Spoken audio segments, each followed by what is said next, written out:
আপনাদেরকে দেখাবো এটা হচ্ছে রুই মাছের তেল রান্না করে দেখাবো। আমাদের সাথে থাকবেন। সাথে নেওয়া হয়েছে আলুটা আমরা ছোট ছোট টুকরা করে কেটে নিলাম। আলুগুলো আমরা ছোট ছোট কেটে ধুয়ে নিলাম। এখন আমরা রান্নাতে চলে যাচ্ছি, আমাদের সাথে থাকবেন। আমি এখন তেল দিয়ে নিলাম।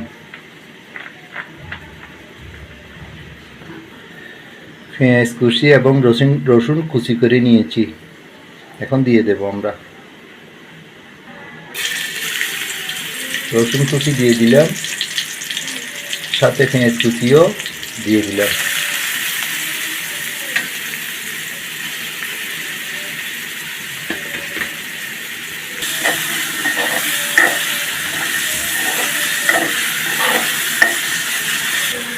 পরিমাণ মতো আদা বাটা দিয়ে দিলাম।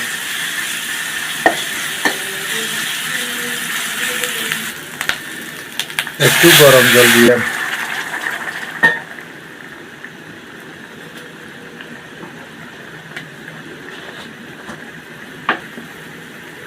স্বাদ মতো লবণ দিয়ে দিলাম।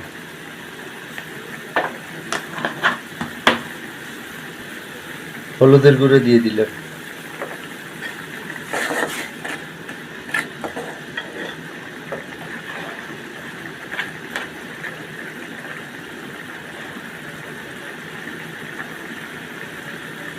মরিচের গুঁড়ো দিয়ে দিলাম।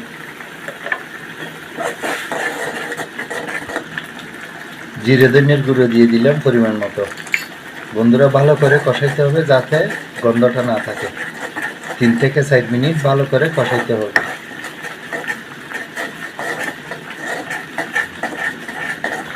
কাঁচামরিচ আমাদের ব্লান্ড করা ছিল, কাঁচামরিচের ব্লান্ড করা কিছু দিয়ে দিলাম।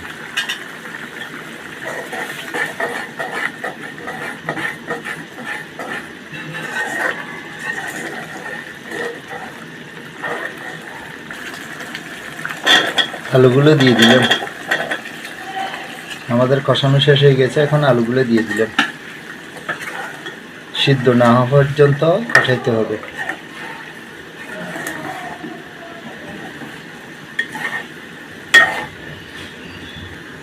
আলু সিদ্ধ হওয়ার জন্য 10 মিনিটের জন্য ঢেকে দিলাম।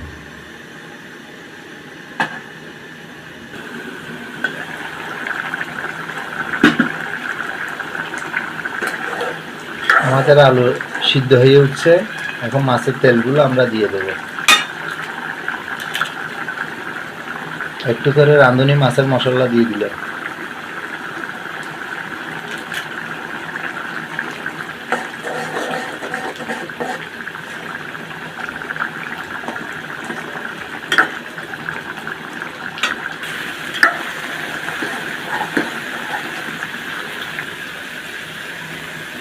মাছের তেলগুলো দিয়ে দিলাম।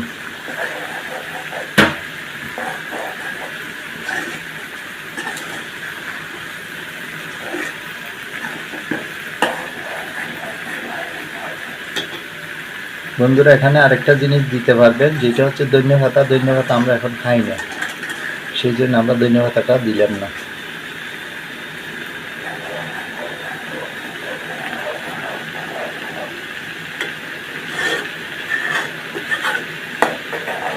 আবার 5 থেকে 7 মিনিট রান্না করতে হবে।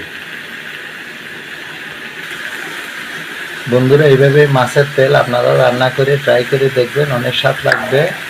আমাদের মাছের তেল হয়ে গেছে। সবাই ভালো থাকবেন। যদি আমার চ্যানেলে আপনারা নতুন হয়ে থাকেন তাহলে একটা সাবস্ক্রাইব দিয়ে আমার পাশে থাকার জন্য অনুরোধ রইল। সবাই ভালো থাকবেন। ধন্যবাদ সবাইকে। টাটা।